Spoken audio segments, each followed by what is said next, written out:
In this part I will build the sides at least halfway finished.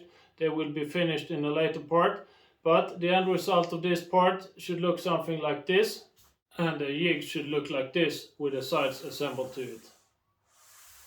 So here are the two sides laid out from the same sheet of plywood, and if you follow the cut list instruction, this width should perfectly match the width of the bottom plate. I have outlined the parts. You see my layout lines here. I will start by rough cutting in the middle just to make it into two parts, and then I will continue to cut to correct dimensions.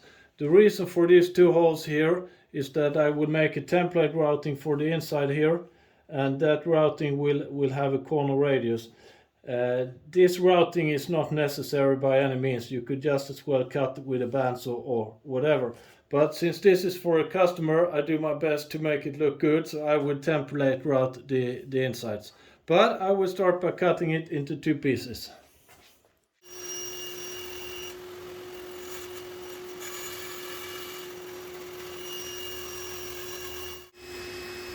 After splitting the part in two pieces, I cut each part to correct height. For these inside edges of the sides, as I said before, they are of no big importance, so cut them any way you want.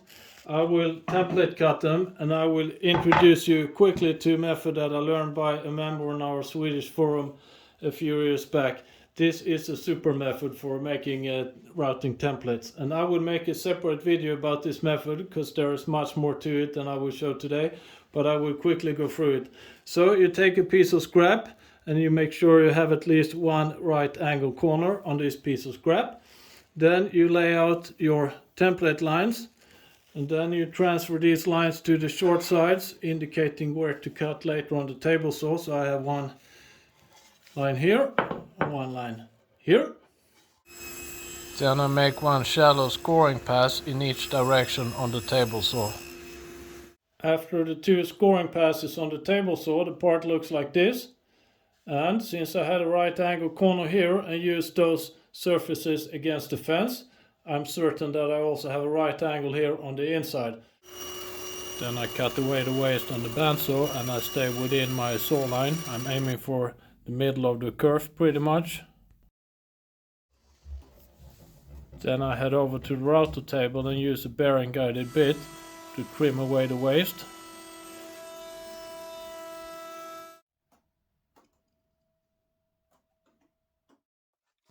Then I drill holes in the side of the template to be able to clamp it to my workpiece.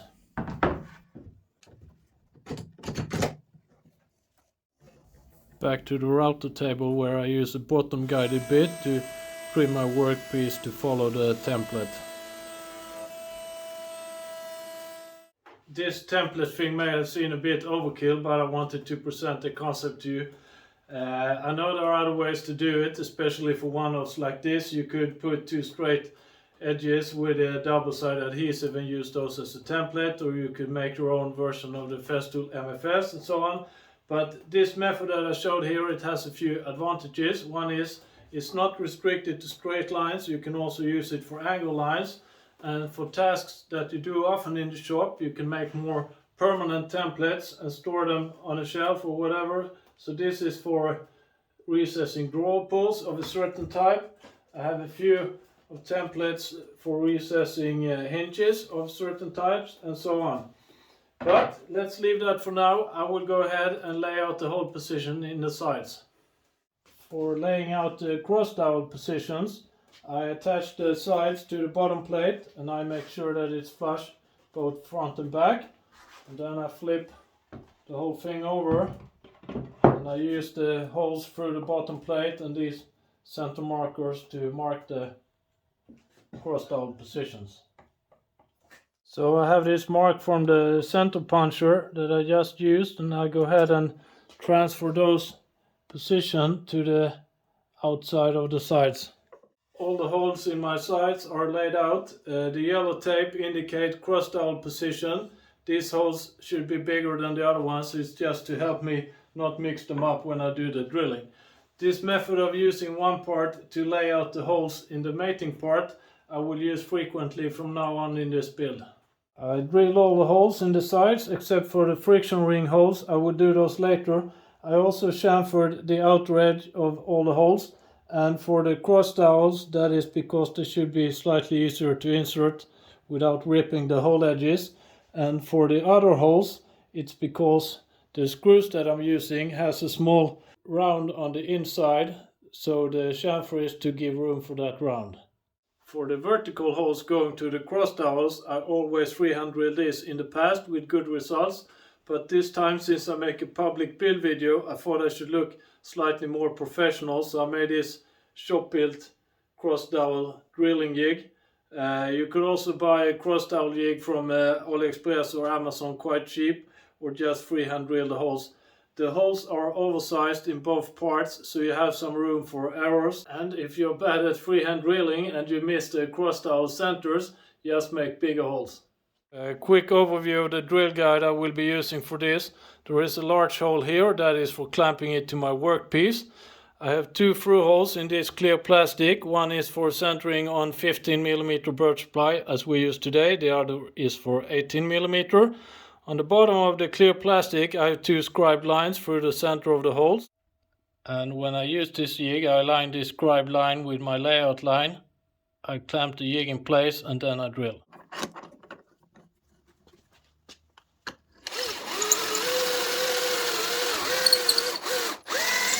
I leave the sides like that for now. They are slightly incomplete. The big backside chamfer will be done after we have done the control wheel. So I go ahead and assemble these onto the bottom plate assembly, because we will need them in position for the next part, which is the backbone assembly.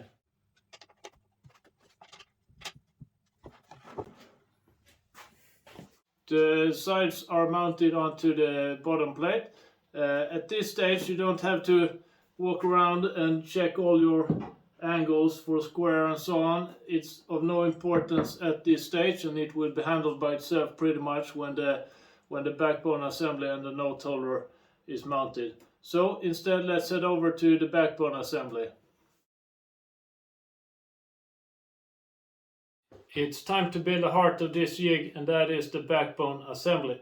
And the end result of this part should look something like this. And the jig will look like this. The main components for the backbone assembly are the linear rails and the ball screw, which here is shown in assembled state, but don't worry, I will show you how to assemble that later. I also have the wood here. This is for the backbone wall. This was cut oversized in the cut list. Now it's time to trim it to perfectly match the inside dimension between the sides. With the same setting on the table saw, I will also cut part 2 and 3 in the cut list. They are for the node holder assembly, and they should also perfectly match the inside dimension between the sides. I start with a cut on my table saw and make sure that I'm on the safe side and that the part is too long. And then to trim the length down, I add layers of tape on my stop block, and then I cut it again. And if it doesn't fit, I add more tape. This procedure I do until the part fits perfectly.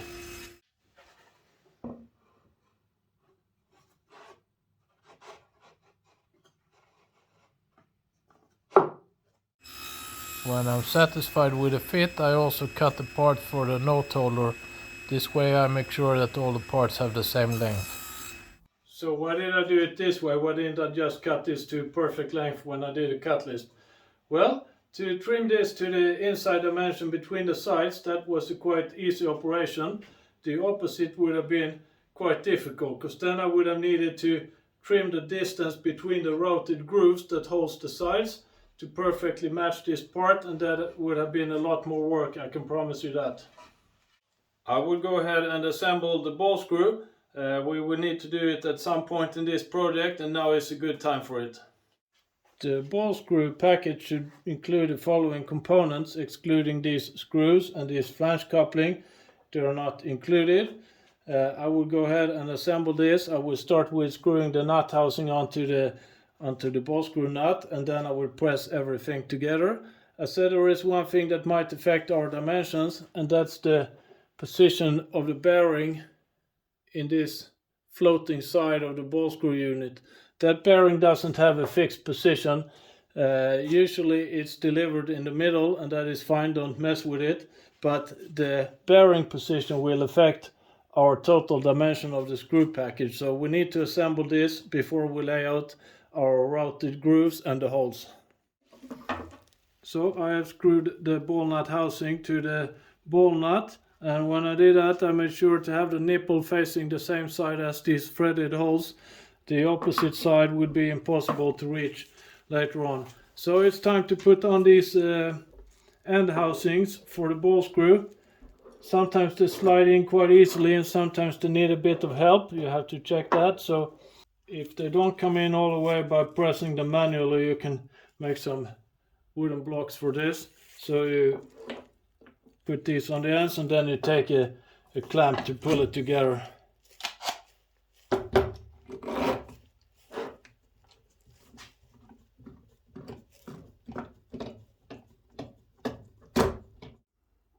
Then on the floating side I put this lock ring here. And on the fixed side I put this lock nut, and make sure you have the shiny nice machine surface facing inwards. So after I tighten that nut, I tighten this set screw to keep it in position. Then it's time to thread the holes on the flange nut to M5. Here I start with a thread tab mounted in my drill press to get it straight going, and after a few turns I switch over to fully manual mode.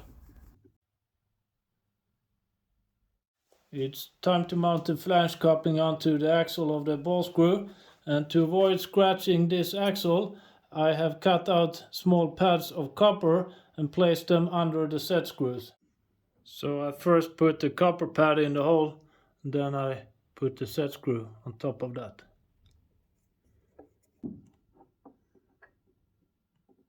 The next step is to lay out and route the grooves for the linear rails and the ball screw assembly. Some words about the shallow grooves that I will be routing to guided parts. You could use very nice layout lines and trying to mount these parts. Measuring so they are parallel with the bottom surface of the backbone and parallel with each other, and I think you could spend all day making sure that they are parallel. Instead I will use these shallow grooves, and I will use the bottom surface of the backbone as a reference in all my routings. That way I make sure that the parts will be parallel to the bottom surface and parallel to each other. So you could see these routed in grooves as layout lines on steroids.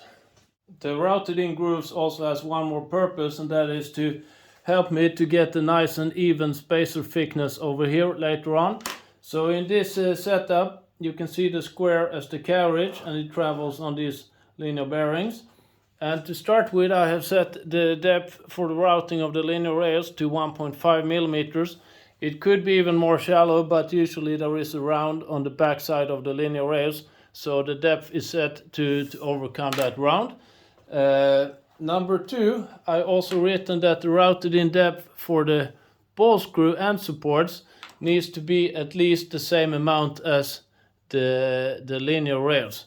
So if this is 1.5, this routed in groove, this needs to be 1.5 or more. If not, the carriage would collide with the end support when you reach this position here.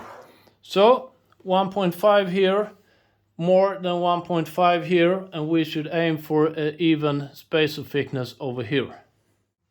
To measure the distance between the ball nut housing and the square is not very easy, since the ball nut housing will wiggle from side to side. So what I do is that I push it towards one side and I measure out here on the end, and I get about 5 millimeters. That means in the middle it should be 2.5 millimeters. So I had around 2.5 millimeters between the ball nut housing and the carriage, and I wanted an available spacer thickness.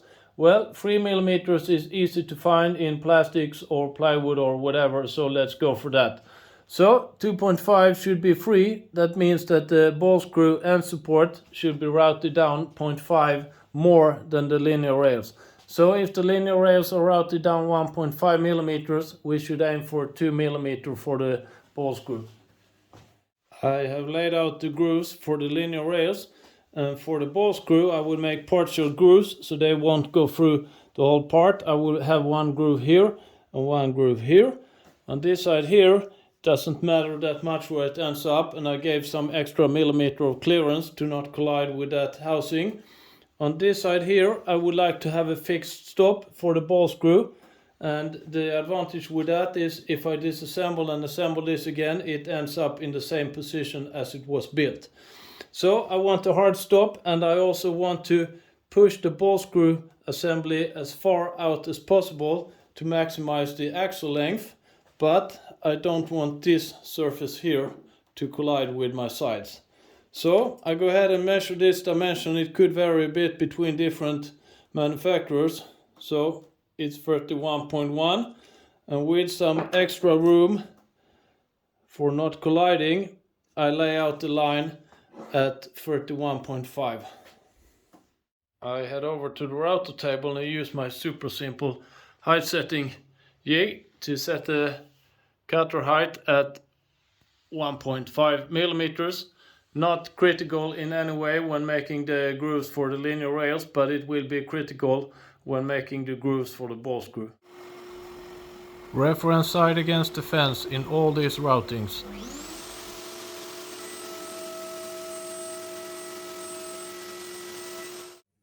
After the first pass on the router table, I measure the width of the groove, and then I use my micro adjust on the router table fence to really nail down the dimension in the second pass on the router table.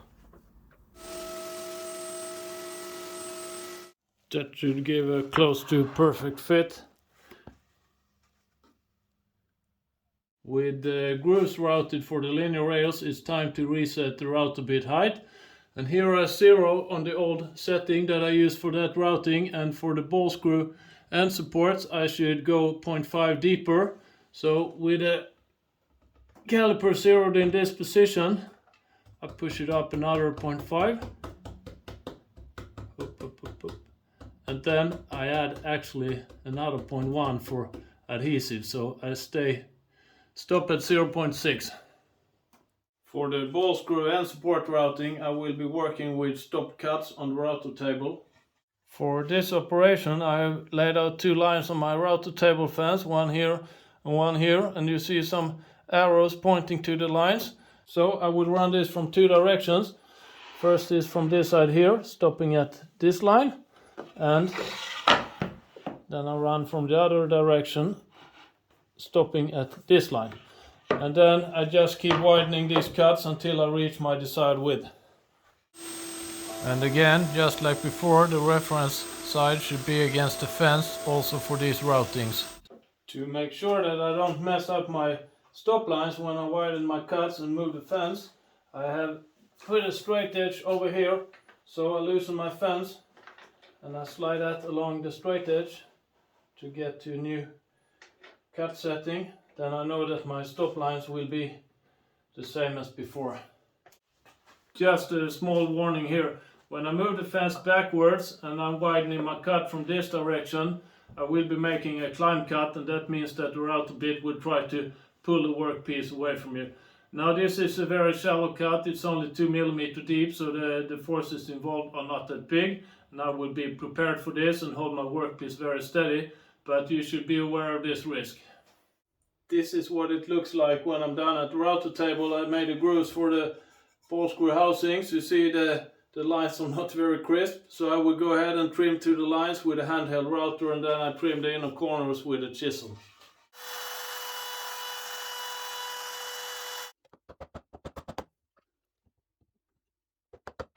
If I didn't screw this up completely, the part should fit very well now.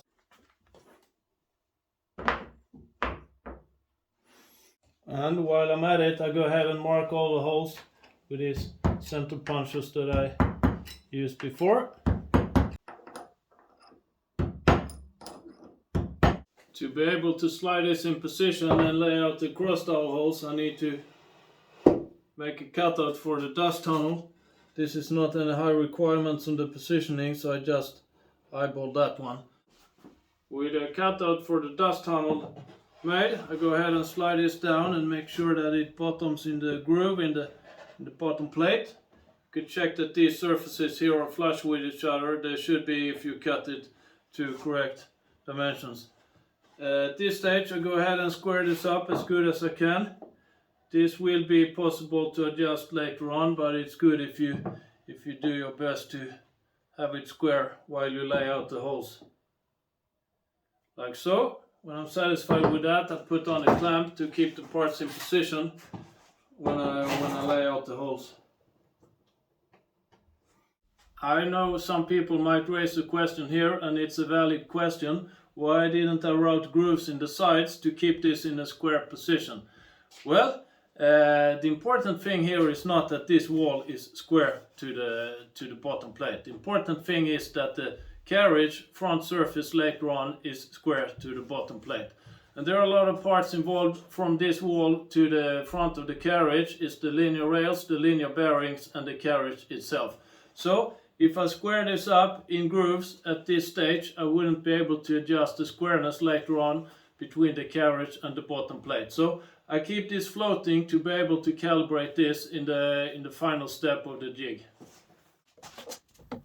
I go ahead and mark my holes both from the sides and from the bottom. All the holes are laid out, so I head over to the drill press and do a lot of drilling. With all the holes drilled, it's time to put this together. Some short words about the assembly. To start with, these two cross dowels up here, they are located under this linear rail and they need to be quite short. So if you have problem to source really short cross dowels, you can take longer ones and just cut them off. Then a quick tip how I do when I have many cross dowels to handle like here. Usually if it's only one or two, I can pull them to the right location later on when I screw things together. But it's when it is this many that could be a difficult method. So I like to install the cross dowels at this stage. And when it's in place, I use a screw to trying to center it both in rotation wise and lengthwise, and then I just remove the screw. Now I know at least that the cross dowels are pretty much centered in the holes. To become one of the big YouTubers, there is a mandatory clip that you need to have in every video, and that is when you screw in like 500 screws at 10 times the speed. But I'll show you 2 screws and I think you can imagine the rest. Anyway, I want to say that if you don't have a fancy micro adjust and really can nail down these dimensions and you make the grooves slightly oversized, that is no problem. Just push all the parts towards the lower surfaces when you mount them to the backbone. Then everything will be parallel even if you have a bit of a gap in the grooves. With both the linear rails and the ball screw mounted to the backbone, it's time to put the spacer on the Ballnut housing. Here I was aiming for 3mm thickness and I have some 3mm plastic sheet that I will be using. With the square resting on the linear bearings, I take my spacer material and I slide that between the Ballnut housing and the square. And it shouldn't lift the square, then it's too thick, and there shouldn't be any up and down free play, then it's too thin. This looks quite good. If you're off here, just do what it takes to make it work. I mean, if it's too thick, you can sand the spacer down. If it's too thin, you could add pieces of tape to shim it up.